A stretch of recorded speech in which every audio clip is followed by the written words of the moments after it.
My dearest Hrant, my dearest brother, it's been 18 years since that dreadful Friday of January 19th, 2007. On each and every January 19th, thousands of kindred spirits have gathered right here to commemorate you. Every year, people whom you also hold dear have addressed to you from this very window. They talked about your love for human beings, the earth, justice, democracy. They talked about your passion for peace and freedom. They cursed the hands that dared to touch you. They cursed the climate that paved the way for these hands. After 18 years, we are still here, and we will always be here to keep cursing all together.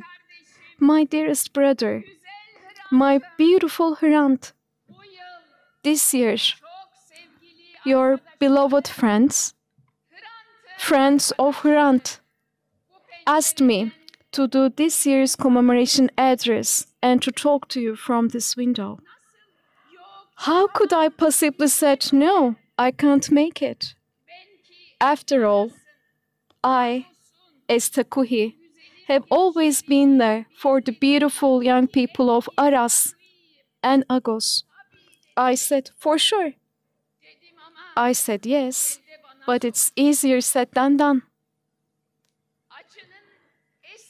There is no distinction between old pain and new pain.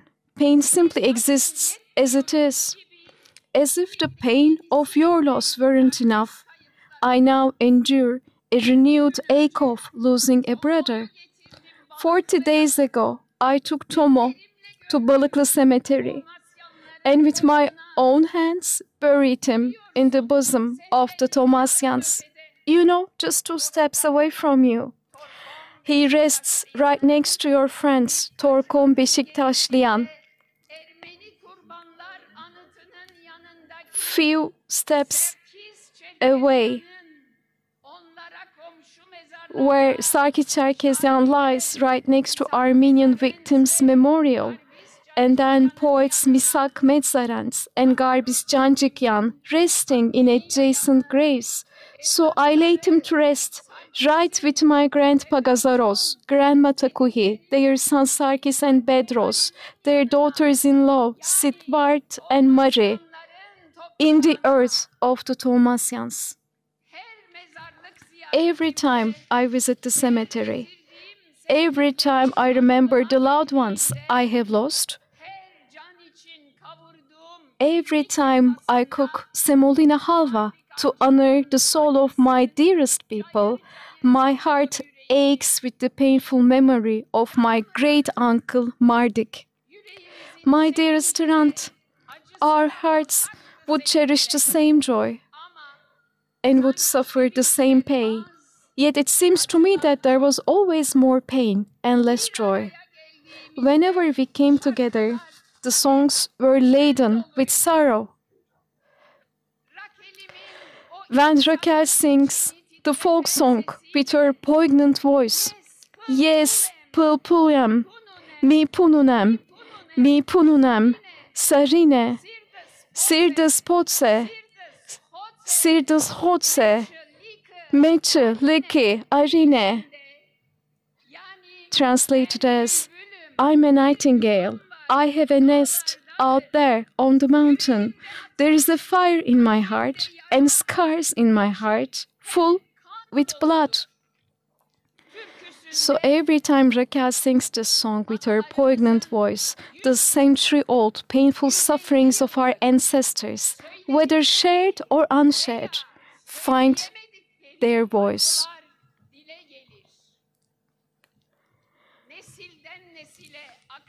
I felt a daring urge to put an end to this lament carried over from one generation to another. And it was 20 years ago.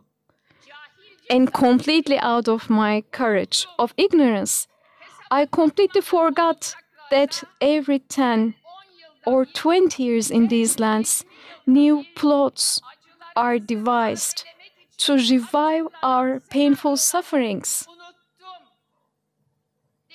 I said to myself, my grandma Takuhi left a painful legacy to my father Bedros, and from him I inherited this unbearable pang of conscience. I shall not pass it on to my children after 90 years. Let them grow up in these lands and enjoy their good days. Heaven forbid they endure what we suffered a century ago. What kept hurting my grandma Takuhi's conscience, dear friends? Let me tell you.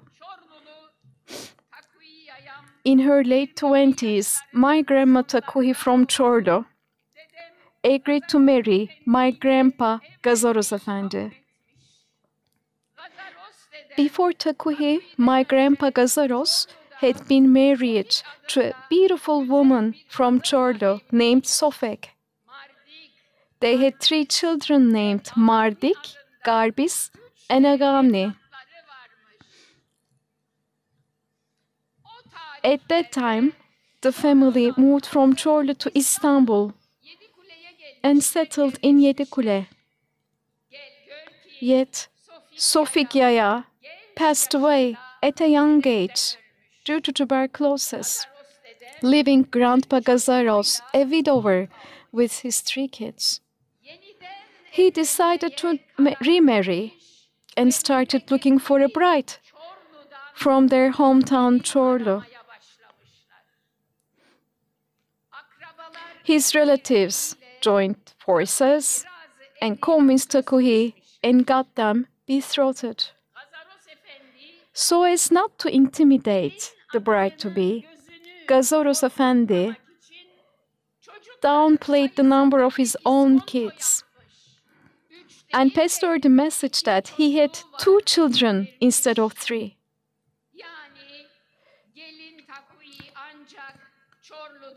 The newlywed Takuhi only saw the kids upon arriving in Yedikule from Çorlu. She saw the kids and she said, "You told me there were only 2 and I accepted that. Had you not deceived me, I would have accepted 3. Now that the truth is all out, I will only care for 2 of them as my own, but the 3rd must return to Çorlu with his grandparents after the wedding to live and grow up there."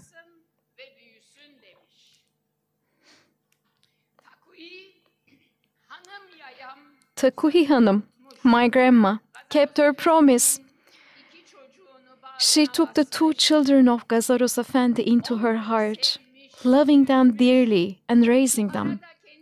Meanwhile, she also gave birth to 2. My father Bedros was born in 1911 and my uncle Sarkis in 1913. Grandma Takuhi's joy lasted only for 5 to 6 years. The calendar already marked the cursed year of 1915. Some might wonder why that matters. I know, on the one side you have places like Adana, Sivas, Kayseri, Van, Erzurum, Erzincan, and on the other hand the Thrace, Çorlu, Silivri, Tekirdağ, and Malkara. After all the Armenians living in the war zones were to be deported for the sake of their safety, their own safety, right? Has anyone ever committed a crime? Has anyone ever been sentenced for a wrongdoing? So what's the point of collectively punishing an entire people? To keep the long story short, my uncle Mardik, who was a child back then, alongside his entire family, and the Armenian community of Çorlu and the Thrace was forced to embark on a journey that was officially called deportation.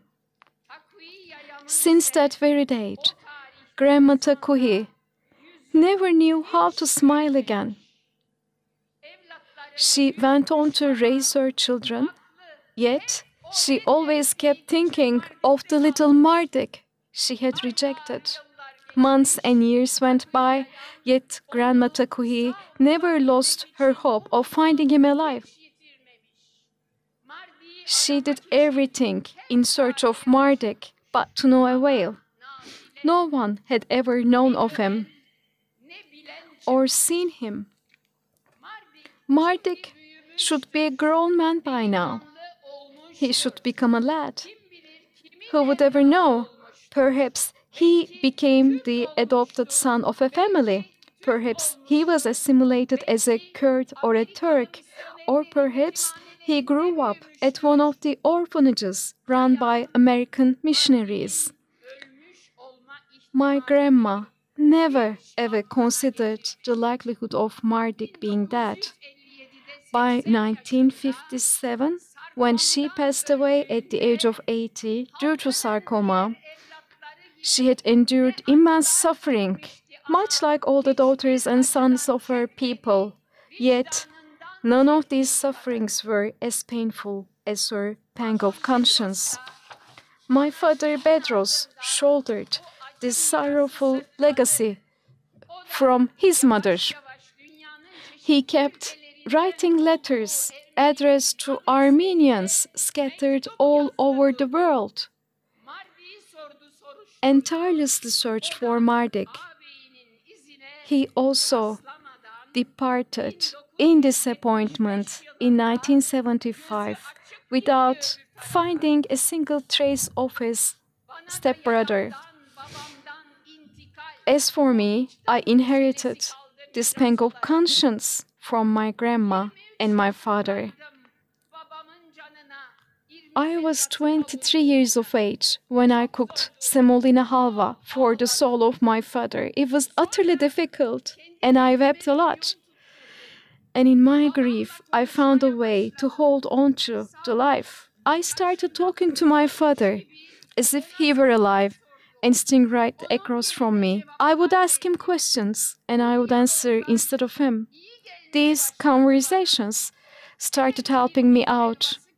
And every time I cooked semolina halva, I remembered him and his loved ones.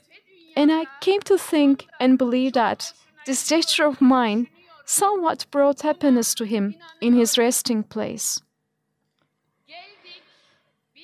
Fast forward to the 80th anniversary of 1915. I suddenly thought of my uncle Marduk. When I cooked semolina halva for the soul of my father and my loved ones, usually I would not have the courage to think of him. So I made a decision. I would come to terms with this pang of conscience I inherited from my grandpa and my mother, and I would not pass this heavy burden on to my children.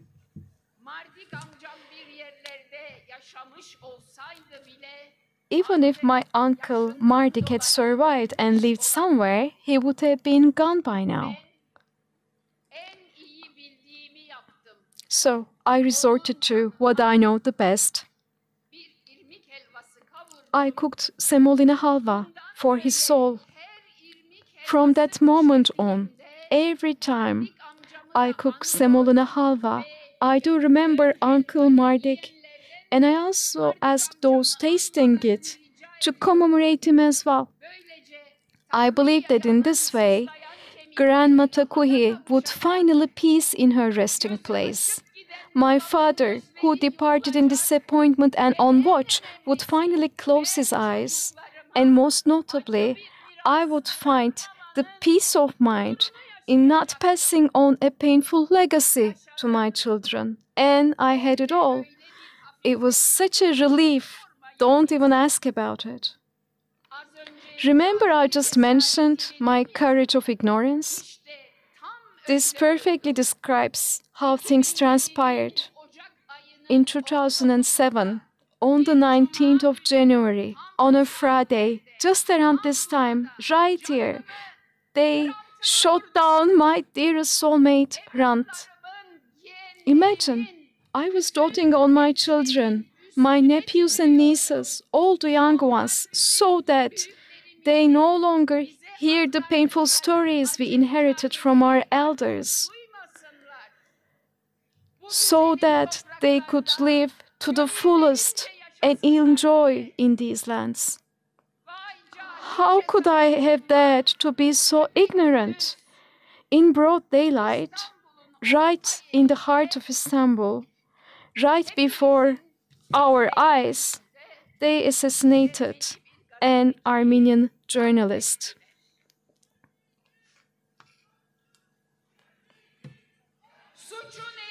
What was his crime? His crime or fault was obvious. A love of human beings, passion for democracy and human rights, firm belief in freedom of expression, and on top of all these, advocating peace between two peoples, calling for the opening of the sealed Turkey-Armenia border. And above all, he possessed a God-given gift to persuade others. So his God-given gift to persuade others scared some to their score.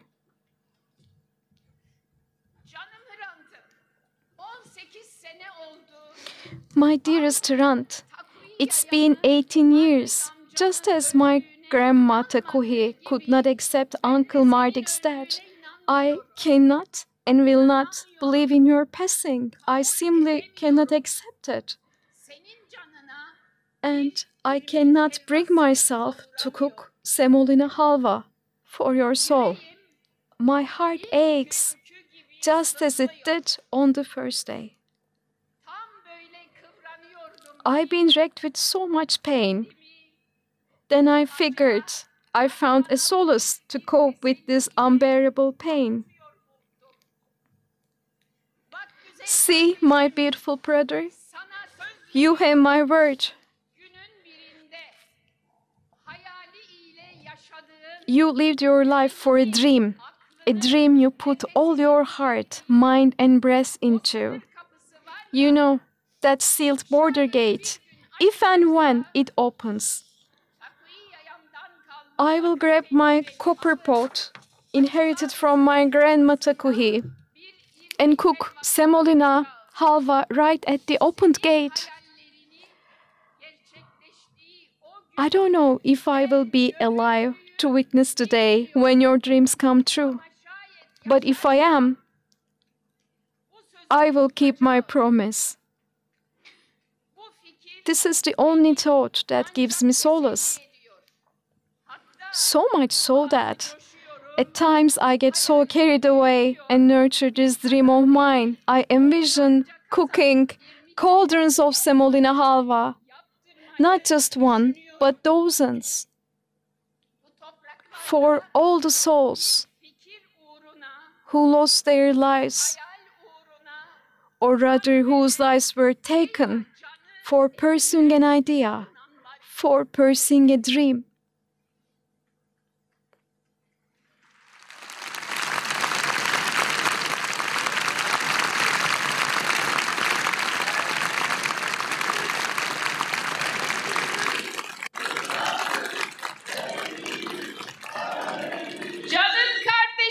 My dearest brother, every time we sat together and making such dreams, your eyes radiated brightness, your heart beamed with joy. I vividly remember. And then every time I land from my realms of a dreamland down to the real world, I remind myself, come to your senses, Takuhi. Didn't your brother also say, in this country, nobody ever hurts us And look what happened. Didn't they hurt the most open-hearted of all those? It's not because I'm doubting my age or my health years. Yet I do not believe.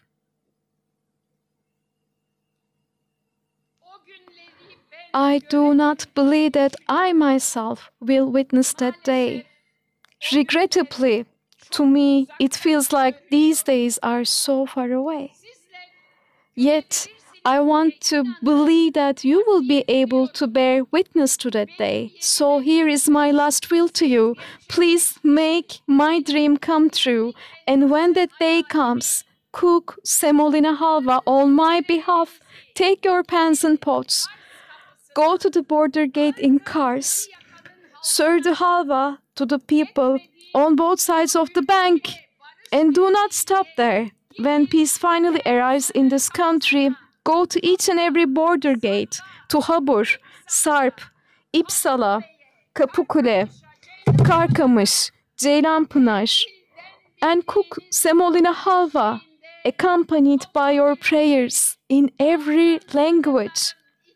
Serve it to the peoples on both sides of the borders.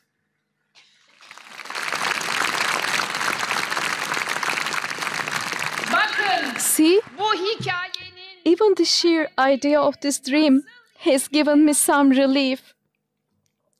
I wholeheartedly wish that you will be able to live this for real. Thank you all so very much.